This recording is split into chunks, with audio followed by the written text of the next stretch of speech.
Yeah, great to see y'all again. I know we don't have much time, so open up to y'all's questions.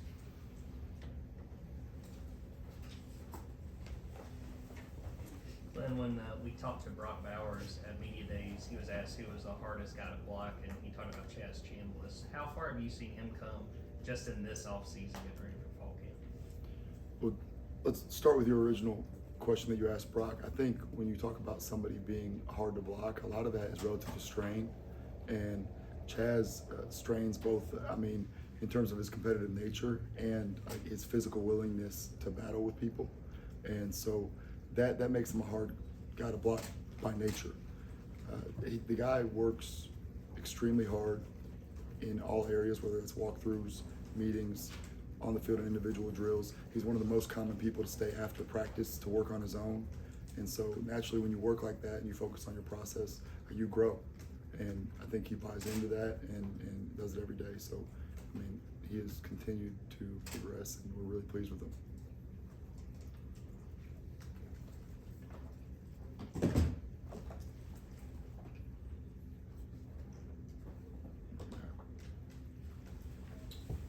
Yeah, Coach. I hear Coach Smart talk all the time about preparing for each individual offense because they're so uniquely different in this conference. I'm curious how you go about your process of, intaking the information, breaking down a football team, and how you go about finding your game plan. So I think you start, first of all, with when you go into fall camp right now, we try to challenge the guys with a lot of volume, and you try to anticipate problems that are going to arise in the future. Because right now what we do have is time to get reps, to teach, to correct. And so I think you need to be really forward thinking in terms of what issues are going to be presented in the future. And you build a library of options to pick from so that when you get to a game plan, you kind of know where I always compare it to being in a kitchen as a chef, right? And if you go in there and you have a fully stocked pantry, fully stocked fridge, you have all your seasonings and spices, you can make about whatever dish you want, depending on who you're cooking for, right? So each offense that you play, hey, you need to cook a little different, right? And hey, when we're focusing on us, that's like preparing food for your wife and kids at home. Like, hey, Bryson better get some chicken nuggets, right? That's what he needs. And so that's our identity. Hey, what are we good at? And then the extra fluff in there, we need to build a library so that we can pick from it. And that makes the game planning process easier because we know what we have and what we can do well. Glenn, since we last saw you at the national championship game, you had a chance to interview up with the Eagles. I wonder what was appealing about that process to consider that, and how much are you able to keep in touch with all those former players up there that you coached on this defense? You try to the best of your ability to keep in touch with all your former players. I have a unique vantage point being here going on 8 years now where the relationships are consistent because of where I am. I'm still at the place where they played. Obviously the guys that played in my room, I think I have the best opportunity to stay in touch with them because we spent a majority of our time together. And then that extends to everybody else in the defense. Mostly this time of year, it's text message related because it's everybody, they're short on time, we're short on time. But Keely sent me a text the other day and it was just a little back and forth about things that are going on with him. So, that's you try to do the best job you can to keep in touch with everybody there. In terms of that process with the Eagles, I think when you're successful, opportunities come for everybody. Opportunities come for players, opportunities come for coaches, and it was an honor to be considered and to be reached out to by them, and I appreciate it, and that's about all that I went through that process, and I'm glad to be where I am. Yeah, Coach, with Jalen Walker, he's a guy who can obviously do a lot. How do you go about helping him grow the most at inside linebacker, knowing he's going to be asked to do a variety of different things with this defense? Yeah, you do not start them in a small box, especially not a guy going into year 2. So we want to challenge him to be as versatile as possible, to go back and forth between being an edge rusher on our third down packages and playing inside linebacker on first, second down. And that's probably more than you guys realize. We've done that with a lot of guys over the years. Maybe they didn't end up being in that role on game day. He was able to do that for us last year, and we want to find out how much each guy in the defense can do right now. And so we're challenging him day to day.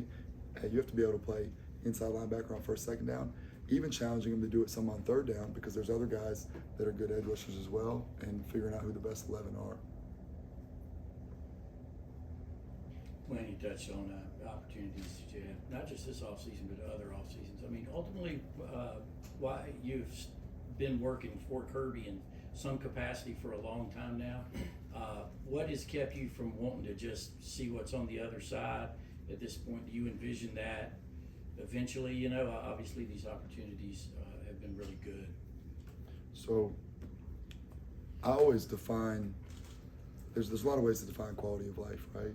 And one, you're responsible as a husband and a father to do what's best for your family and their well-being. And my family's extremely happy here. Two, quality of life in this profession is generally tied to winning. And I've been very fortunate between both being here and at Alabama that we've been extremely successful. So I have a high expectation and standard for what I want to achieve in my career.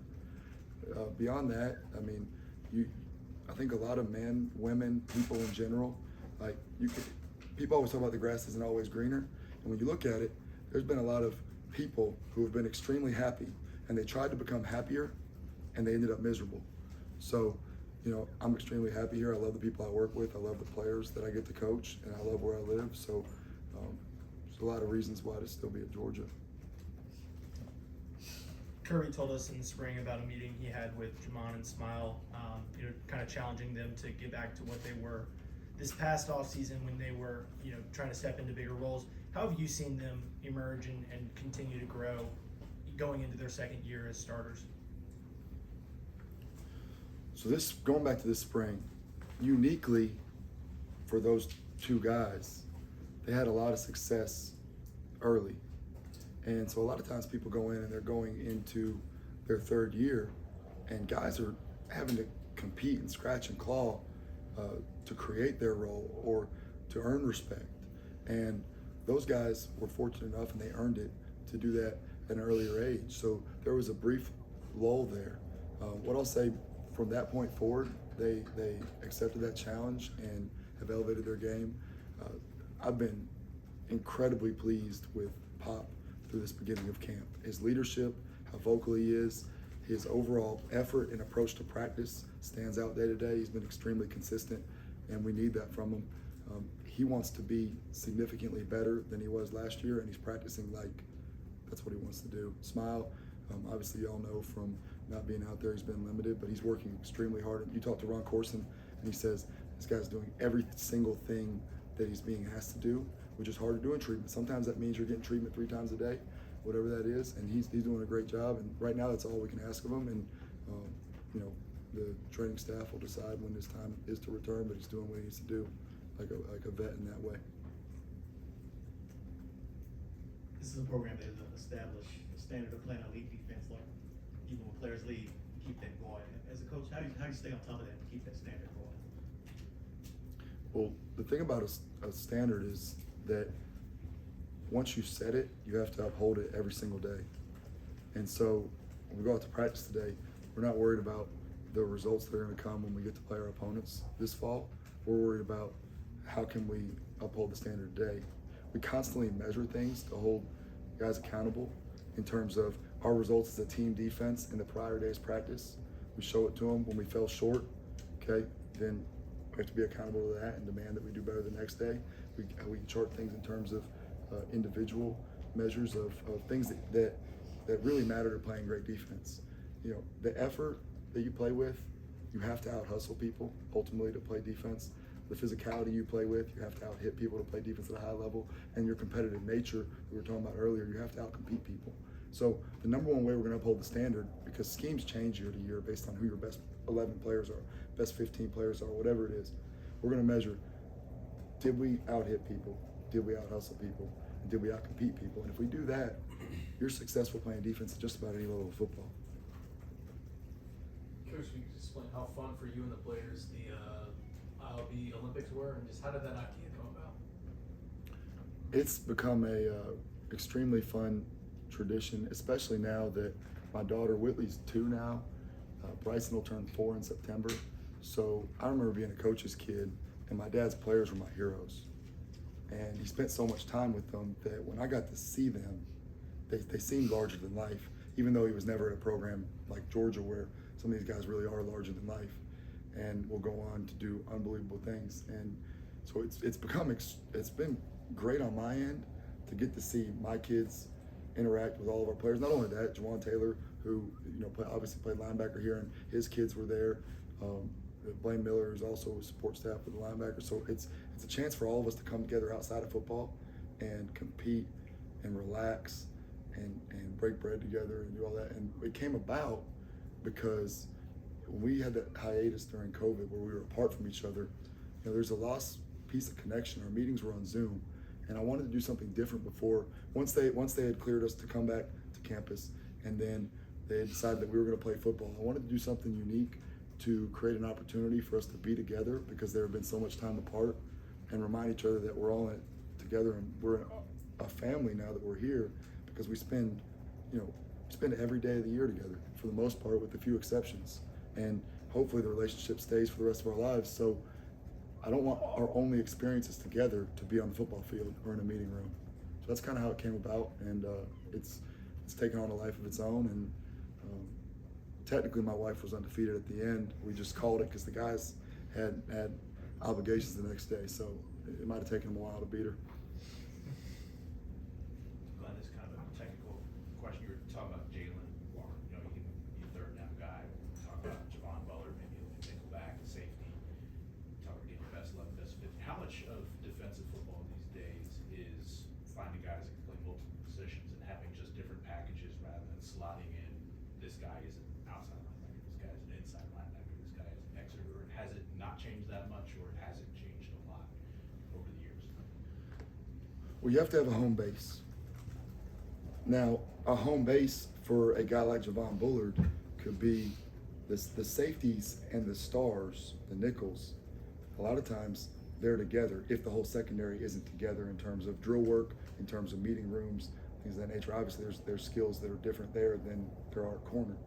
And so you have to have a home base, and you have to become strong in your home base first and then grow what you can do otherwise. It is a big piece, because when we talk about the question about game planning over here, how can you fit our defense to what we need to do for that opponent? You want to have guys that you don't feel can only do one thing, because now not only do you as a staff feel like, okay, we have to maybe protect this guy, or we have to only use him in this way. The other team knows that as well. And so in terms of opponents attacking us, the more versatile our players are, they can't necessarily say, well, we're only going to get this front to this formation or this coverage, or this player's only going to line up at a nickel, or is only going to line up at a safety corner. Hey, are they playing left and right corners, or are they playing field and boundary? There's a big difference, right? Or are they just getting up and playing ball based on where they are, and they're interchangeable? Because a lot of football is matchups. So if we can change the matchups by having versatile players, it's extremely helpful. And for their long-term career development, for after college, if they're fortunate enough to be able to do that, they don't necessarily have a say in what position they play at the next level. So the more we can train and prepare our guys to be able to do multiple things, gives them a chance to have longevity in their football career. Natrez Patrick played inside linebacker with me and was able to have 2 years active roster in the NFL as an outside linebacker for the Rams. He was able to be cross-trained. He played third down in some packages for us, and then he was able to do that at the next level. So we're also helping their careers long-term if we teach them how to do more than one thing and become a well-rounded football player. Coach, you started with your install talking about volume. I'm curious how that volume might be changed with like early enrollees. You have a ton of early enrollees nowadays versus like a guy who might get here in the summer, or even like a transfer, though I know you haven't had one of those in a little while. When you look at it, there's so many more opportunities that are afforded by the rules in terms of meetings when you're not in actual practice time.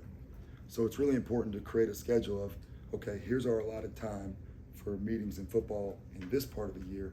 How can we give an introduction to scheme. Then when you get into practice time, when you obviously get a lot more meeting time, you get reps, you get walkthroughs, okay, now we're gonna ramp it up.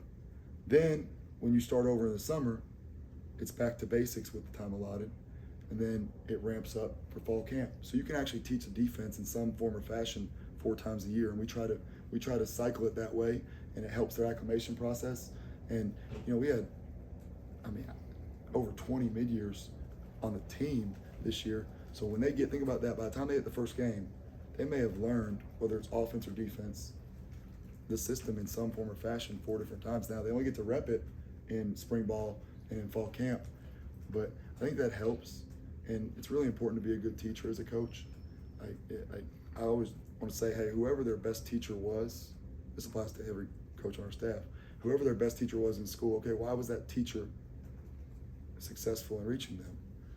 Probably they weren't stale in how they presented, they engaged the room, there was interaction, and so you can get guys acclimated in terms of scheme, add volume if you take pride in being a teacher and not just go put a playbook sheet on the board and say, here's your assignment, hey, it's your job to know it.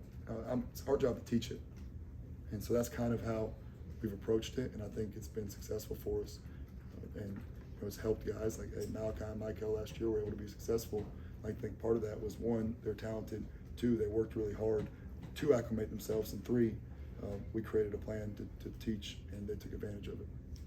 Let's take 2 more questions. Kirby was talking about way back in the spring and even into this, how young you guys are at outside linebacker. I want to kind of focus on the 3 guys you brought in mid-year: Damon Wilson, Sammy Bimba, and Gabe Harris. How far have they come, and how close were they to kind of helping you out, carving out a role for themselves? So today is practice 6. I'm starting with the second question. So today is practice 6. It's the first official day in full pads, even though we've been in shells, we've been in shoulder pads. The game changes when pads come on, and it changed a little bit when we went from spiders to shells, and it'll change more today. Consistency decides who's able to help us. And so being on practice 6, everybody, no matter how experienced they are, still has a long way to go to the consistency we expect in the standard. Those guys flash, those guys have ability, they have traits, whether it's in pass rush or in run defense, and they are embracing what we're asking of them. But practice 6, I couldn't have told you who was going to contribute for sure on practice 6 of last year. We still have 2 scrimmages, really 25 practices before the first game. About 18 of those are camp style, so we're a third of the way. I'd be better able to answer that question after those 2 scrimmages and those 18 practices. Coach, talking about your inside linebackers, that you brought in 3 freshmen, very highly touted guys. What can you tell us about them, aside from whether or not they're going to contribute, like as persons? We don't know them, we don't get to see them. Why did you recruit them? I prioritize outside of athletic ability because obviously each of those guys, maybe I shouldn't say obviously, just in my opinion, they're very talented in terms of their athleticism, in terms of being versatile in their skill set. They're not limited into doing one thing. That's what attracted me to them when I watched the tape. Speed is a premium, ability to play in space is a premium. What really made me want to sign those individuals and why I'm happy they're here is they're extremely competitive, extremely hardworking. They love football. They're good people. You check those 4 in addition to your skill set, those are guys who want to coach. And that's exactly who they've been. They've been competitive, hardworking, they love football, extremely attentive, they want to learn, and they're great people. So that's what I can tell you all about them. Thank you.